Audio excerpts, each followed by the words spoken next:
Creating a suitable recording space.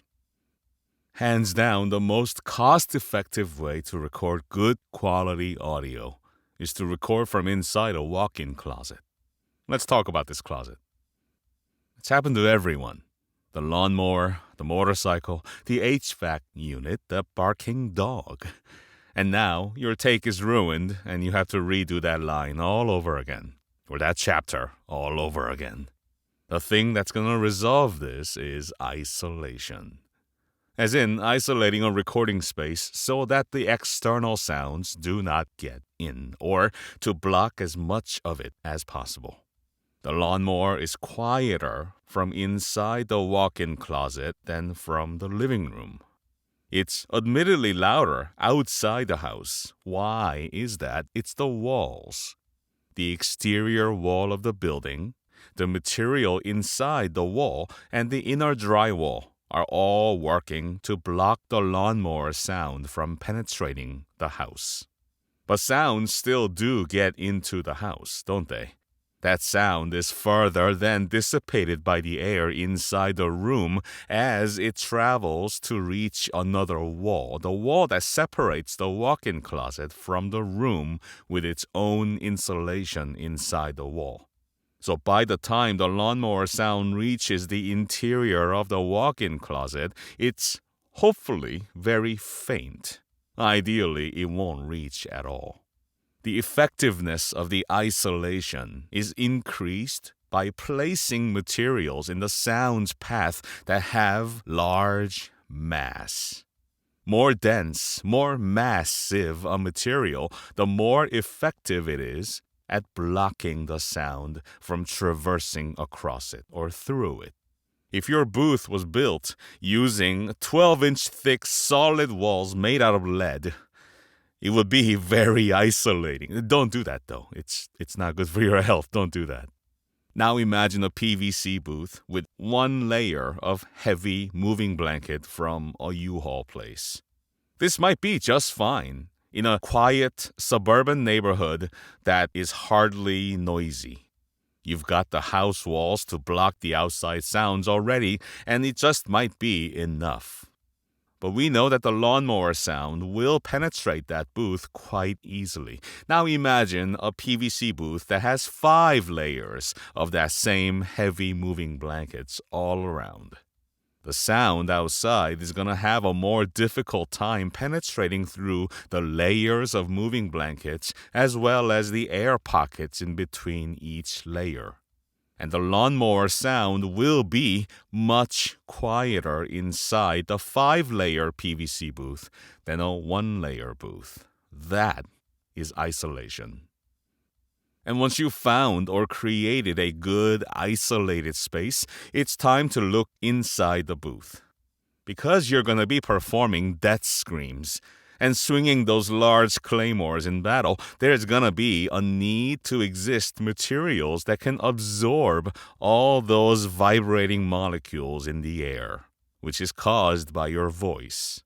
Otherwise, the vibrations of the molecules will bounce off of all the hard, flat surfaces and then get recorded by your super sensitive microphone as reverb. And that's unusable audio. Thankfully, your walk-in closet already contains absorbent materials. Clothes. If you could fill the shelves with other soft, dampening materials like blankets, comforters, pillows, stuffed dolls, and more, then it'll work even better to dampen your voice, preventing reverb from happening. More the merrier. Cover the ceiling and the closet door and all the hard, flat surfaces as best you can. One could never, and I'll stand by this, one could never over-deaden a walk-in closet. Inside the PVC booth is the same. While you can't hang clothes, maybe you could, you will need to figure out a way to place sound-dampening materials on the inside somehow. The heavy moving blankets will dampen some of the energy, sure, but it just won't be enough. Let's talk about foam. Those Amazon eBay specials that give you 20 of those 1-inch thick squares for $20, they flat out will not work. For one, it's an imitation product of an actual audio-specific foam which is engineered to absorb sound. The Amazon specials are simply general, cheap foam and are not as dense nor purpose-specific. Secondly, 1-inch thickness is simply not enough to cut it. They are, however, absorbing some of the higher frequencies of your voice. It is physics after all. But they're absorbing so little, they're dampening so little that their effects are just not as noticeable or practical. It's just not enough. Proper acoustic foam from a reputable vendor can work wonders. They're dense, they're made out of premium, specifically engineered for sound materials. And those are much pricier than the Amazon special. So what's the compromise? Rockwool Safe and Sound. The happy compromise, the best value, Rockwool Safe and Sound. It's an in-wall insulation that's often used in home theaters and in nurseries due to its fireproof capability and its sound-absorbing properties. It is literally engineered to absorb sound at high efficiency. Perfect for what we need in treatment. I made videos about this. Please go to juneyoon.info and click on acoustic panels and then scroll all the way down. What I do is I build a frame and wrap it in fabric so it looks nice. While you can do the same thing, there's DIY videos there telling you how to do it. You can also easily purchase cheap pillowcases and put the Rockwool in the pillowcases and then hang up the pillowcases. And now you have functional sound dampening equipment at a low cost. Just make sure to tightly close the pillowcases to enclose the insulation in.